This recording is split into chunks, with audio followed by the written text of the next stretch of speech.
बिस्मिल्लाहिर्रहमानिर्रहीम। अस्सलाम वालेकुम नाज़रीन, उम्मीद है आप सब लोग खैरियत से होंगे। जब से तालिबान ने अपनी इंटरिम गवर्नमेंट अनाउंस की है उस वक्त से अमेरिका समेत हर मुल्क अपनी अपनी रिजर्वेशंस दे रहा है।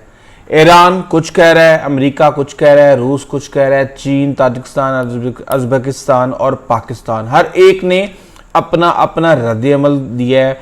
और इन ममालिक का अफगानिस्तान के अंदर क्यों इतना ज़्यादा इंटरेस्ट है और ये किस तरीके से इन ममालिक के ऊपर इफेक्ट होगा, ईरान को एकदम से क्या तकलीफ हुई है, इसके ऊपर बात करेंगे, ये आपको समझाएंगे। दूसरा, मुल्ला उमर के साहबजादे मौलवी याकूब, जिनकी अब तक अभी तक कोई तस्वीर नहीं थी, वो मंजर-ए-आम पे आ चुके हैं। बहुत से तालिबान रहनुमा जो हैं वो मंजर-ए-आम पे आ रहे हैं कि करके।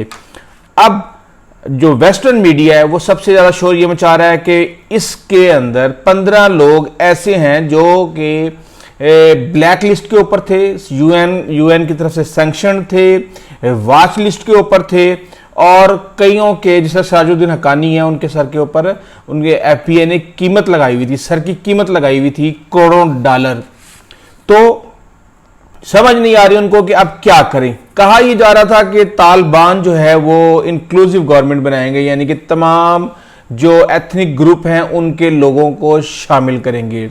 एक लिहाज से उन्होंने कर दिया और एक लिहाज से उन्होंने बिल्कुल नहीं किया। कंप्रोमाइज करने के लिए कुछ बेसिक प्रिंसिपल्स, असूल्स, उनके ऊपर कंप्रोमाइज करने के लिए किसी सूरत भी तालिबान तैयार नहीं है। शरीयत के हवाले से वो कहते हैं कि किसी सूरत कंप्रोमाइज नहीं करेंगे। दूसरा, वो ये कहते हैं कि जिन लोगों ने 20 साल हमारे साथ स्ट्रगल की, उनको नजरअंदाज करके 20 साल हुकूमत करने वाले लोगों को, करप्शन करने वाले लोगों को कैसे ओब्लाइज किया जा सकता है। फिर हमारी इस तहरीक का मकसद ही क्या था। इसलिए दुनिया हमें मत बताए कि हमने क्या करना है। ये सारी डिटेल में आपको बताऊंगा।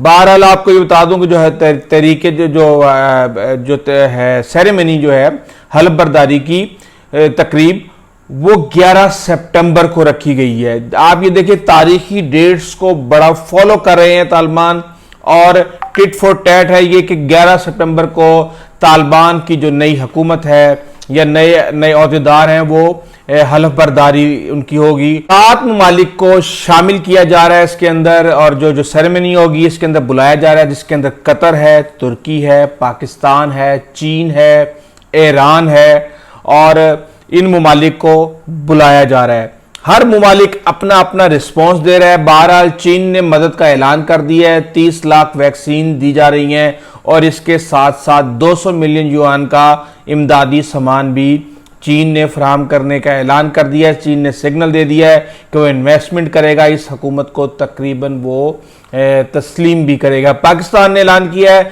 कि 3 त्यारे C-130 फौरी तौर पे इमदादी सामान लेके जाएंगे। उसके अलावा बजरिया रोड जो है, ट्रकों के रास्ते इमदादी सामान भेजा जाएगा और मुसलसल भेजा जाएगा, और किसी भी सूरत अफगान भाइयों को इस मुश्किल वक्त में अकेले नहीं छोड़ा जाएगा। मुजाहिरे आपने देखा था कि कुछ खवातीन हर रोज काबुल की सड़कों पर आके ऐसे मुजाहिरे कर रही थी कि किसी भी तरीके से मगरबी मीडिया को कुछ फुटेज मिल जाए, कुछ तस्वीरें मिल जाएं, और कुछ मिली भी। और तालिबान ने कहा था कि हमारे जो सिपाही हैं उनको इस तरह की सिचुएशन से डील करने का तजर्बा नहीं है, बहरहाल चीज़ें सही हो जाएंगी।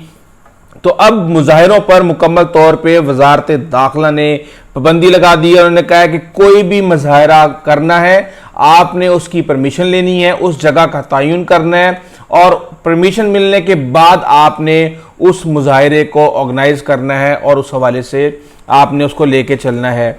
अब इसमें 15 लोग ब्लैक लिस्ट पे थे, 5 लोग जो दारुल हुकूम हक्कानिया के कोड़ा खटक के तालिब इल्म है, वो भी इस जो कैबिनेट है तालिबान की उसके अंदर शामिल हैं। 5 लोग ऐसे हैं जो कि ग्वांतानामो बे जेल के अंदर वहां पे रह चुके हैं। इन लोगों के नामों को लेके बहुत ज्यादा मगरबी मीडिया शोर मचा रहा है। लेकिन आप ये देखें कि कहा यह जा रहा है कि इंक्लूसिव गवर्नमेंट बननी चाहिए थी। अब उसके अंदर आप अगर एथनिक मैप अगर आप चेक करें अफगानिस्तान का, तो इसके अंदर 42% जो है वो पश्तून है, 27% ताजिक हैं, यानी पंशेर वाले, बदखशां, मज़ार शरीफ और उस तरफ उज़्बक जो है वो 9% हैं। तकरीबन इतने ही 9 से 10% जो है हज़ारा शिया बरादरी जो है वहाँ पे मौजूद है। इसके अलावा नूरिस्तानी और दूसरी जो कास्ट वहाँ पे हैं वो तकरीबन 8% हैं।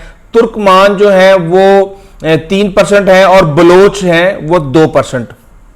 अब आपने पिछले दिनों कारी फसीहुद्दीन का नाम सुना होगा। कारी फसीहुद्दीन बदखशां के रहने वाले हैं और वो ताजिक हैं और उन्होंने ही पंशेर को फतह किया है। उन्हें चीफ ऑफ स्टाफ जो है मिनिस्ट्री ऑफ डिफेंस का बनाया गया है और वो मुल्ला याकूब के साथ काम करेंगे। इससे पहले भी मुल्ला याकूब जो कि मिलिट्री कमीशन, मुल्ला उमर के बेटे और मिलिट्री कमीशन के वो हेड हैं, उनके साथ वो काम कर रहे थे। आप ईरान के ऊपर हम बात करते हैं कि ईरान को क्या मसला है। देखें, हमने ये देखा है कि यूएई, सऊदी अरब, इससे पहले कतर की नाकाबंदी करते रहे हैं। तुर्की का एक तरह से वो ट्रेड एम्बार्गोज लगाते रहे हैं। तुर्की और कतर का एक ब्लॉक बना हुआ है। यूएई और सऊदी अरब दूसरी तरफ इकट्ठे हैं। ईरान यूएई और सऊदी अरब से कितनी मोहब्बत करता है ये आप सबको पता है। ईरान की पूरी जो मिडल ईस्ट है वहां पे अपनी प्रॉक्सीज हैं, यानी जहां जहां अहले तुशी मौजूद हैं उन्हें ईरान के करीब समझा जाता है। और कहा यह जा रहा है कि अफगानिस्तान के अंदर भी एक फोर्स है जिसे 2012 में ट्रेनिंग दी गई थी सीरिया और वहां इराक के अंदर, वो भी मौजूद है और अपने इंटरेस्ट का जो तहफ़्फ़ुज़ है ईरान अपनी प्रॉक्सीज के थ्रू करता है। अब इसमें हुआ क्या, इसमें जो टॉप के लीडर्स हैं यानी कि मुल्ला हैबतुल्लाह पश्तून है, उसके बाद आप मुल्ला हसन अखुन जो हैं वो पश्तून हैं, मुल्ला बरादर पश्तून हैं, लेकिन मुल्ला अब्दुस्सलाम हनफी जो हैं वो उज़्बक हैं, जबकि कारी फसीहुद्दीन जो हैं वो ताजिक हैं। इस तरीके से कहा जा रहा है कि इन्होंने जो एथनिक ग्रुप हैं उनको रिप्रेजेंटेशन दी है, लेकिन उन लोगों को दी है जो कि इनके साथ स्ट्रगल में मौजूद थे। जबकि दुनिया ये एक्सपेक्ट कर रही थी कि शायद जिस तरह 2001 के अंदर 18 वजारतें पंशेर के लोगों को दे दी गई थी, इस तरीके से पुराने फेसिस को ला के हामिद करजई को, अब्दुल्ला को, दीगर लोगों को अकोमोडेट किया जाएगा। इस हवाले से तालिबान ने किसी की नहीं मानी और उन्होंने अपना फैसला किया और अपने जितने भी स्टालवर्ड्स थे उनको इंस्टॉल किया। अब कहा यह जा रहा है कि ये इंटरिम गवर्नमेंट है, लेकिन आपको ये बात समझने की जरूरत है कि अगर ये इंटरिम गवर्नमेंट है तो क्या मुल्ला अब्दुल गनी ब्रदर जो है वो मुस्तकिल हुकूमत के अंदर नहीं होंगे? सराजुद्दीन हक्कानी क्या मुस्तकिल हुकूमत के अंदर नहीं होंगे?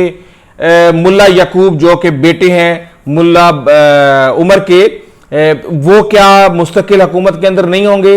ये सारे के सारे लोग अगली हुकूमत में भी होंगे। अब देखना यह है कि इस इंटरिम को परमानेंट गवर्नमेंट में तालिबान किस तरीके से शिफ्ट करते हैं। अमेरिका ने रिजर्वेशन का इजहार किया है, उन्होंने कहा है जी बातें कुछ करते हैं काम कुछ और करते हैं। बाइडन बहरहाल अभी भी जरा स्मूथ चल रहे हैं, वो अभी उनका सारे का सारा जोर ये है कि जो लोग अफगानिस्तान में रह गए हैं उनको निकलने की इजाजत दी जाए। और तालिबान को तस्लीम करने से ऑलरेडी आपको पता है यूरोप भी इनकार कर चुका है और अमेरिका भी इनकार कर चुका है, बरतानिया भी इनकार कर चुका है। बहरहाल रूस ने कहा कि हम जो सेरेमनी है उसके अंदर शामिल होंगे, लेकिन अगर ये इंक्लूसिव गवर्नमेंट बनाएं तो हम हाजिर हैं। चीन ने कह दिया, ओके की कॉल दे दी है। ताजिकिस्तान की तरफ से अभी को स्टेटमेंट कहा ही जा रहा है कि वो 50-50 वो रजामंद हैं। उज़्बेकिस्तान ने खैर मकदम कर दिया है, दे आर एग्री। पाकिस्तान ने भी एक तरह से कहा है कि अभी आप तालिबान को फौरी तौर पे जो उन्होंने फैसले किए हैं जज करने की कोशिश मत करें। तुर्की और कतर आपको पता है कि वो अपनी फौरी तौर पे इमदाद दे रहे हैं, उसको देखते देखते यूएई ने भी स्टार्ट कर दिया डेली बेसिस पे वहां पे इमदाद पहुंचाना। तो ये तमाम ममालिक कुछ पाकिस्तान के थ्रू, कुछ खुद डायरेक्टली वहां पे इन्फ्लुएंस करके जो मुस्तकबिल के अंदर अपने मुफादात हैं उनको काबू करने की कोशिश करें। लेकिन इस बात में कोई शक नहीं है कि ईरान का अफगानिस्तान के अंदर बहुत ज़्यादा इन्फ्लुएंस है। इस्माइल खान जो हरात के कमांडर थे वो इस वक्त ईरान में बैठे हुए हैं। जितनी भी हज़ारा कम्युनिटी है, बामियान और ये सेंटर के जो अफगानिस्तान है वहाँ पर हज़ारा कम्युनिटी बसती है और ईरान का वहाँ पे बहुत ज़्यादा इन्फ्लुएंस है। दूसरा, ईरान के साथ चीन ने अपना जो $400 बिलियन का कॉन्ट्रैक्ट साइन किया हुआ है, पाकिस्तान के सी पैक जहाँ पे $50-60 बिलियन लगा हुआ है, ये सारे का सारा जब तक ये आपस में बैठ के मामलात को हल नहीं करेंगे, आप रोशन मुस्तकबिल की जो बात करते हैं, जो ट्रेड की बात करते हैं, चीज़ों को बेहतर करने की बात करते हैं, वो उसी वक्त मुमकिन होगी। और बहरहाल कहा जा रहा है कि ये कोई इतना बड़ा मसला नहीं है जो कि हल ना हो सके। 1998 में जब मज़ार शरीफ पे तालिबान ने कब्जा किया था तो ईरानियन एम्बेसी के 9 से 10 सफारतकारों को वहाँ पे कत्ल कर दिया गया था, जिसके ऊपर ईरान को बहुत ज़्यादा खदशात थे। लेकिन बाद में कहा यह गया कि नहीं, ये तालिबान ने नहीं किया, ये सिपा साहबा ने किया, ये किसी और ने किया। इस तरीके से वो मामला आज तक सॉल्व नहीं हुआ। लेकिन अभी तक कहा यह जा रहा है कि तालिबान और ईरान के आपस में क्लोज कोऑर्डिनेशन है और वो एक दूसरे के मुफादात के तहफ़्फ़ुज़ करने की कोशिश कर रहे हैं। मुल्ला याकूब की तस्वीर आप देख सकते हैं कि मुल्ला याकूब मंजर आम पे आ गए हैं। अभी तक हमने इनको नहीं देखा था, सबको इश्तियाक था कि मुल्ला उमर के बेटे मुल्ला याकूब जो कि मिलिट्री कमीशन के इंचार्ज भी हैं, 31 साल इनकी उम्र है। कहा जाता है कि इन्होंने इतनी अनथक मेहनत की कि इनको समझाया जाता था कि तुम्हारी सेहत ख़राब हो जाएगी, इतनी ज़्यादा आप एफर्ट मत करें। लेकिन इन्होंने अपना एक मकसद था उसे अचीव किया और अपनी सलाहियतों को पूरी दुनिया के सामने मनवाया। इस हवाले से जो भी लेटेस्ट इन्फॉर्मेशन है इंशाल्लाह हम आपके सामने लाते रहेंगे। आइंदा तक इजाज़त दीजिए। अल्लाह हाफिज़।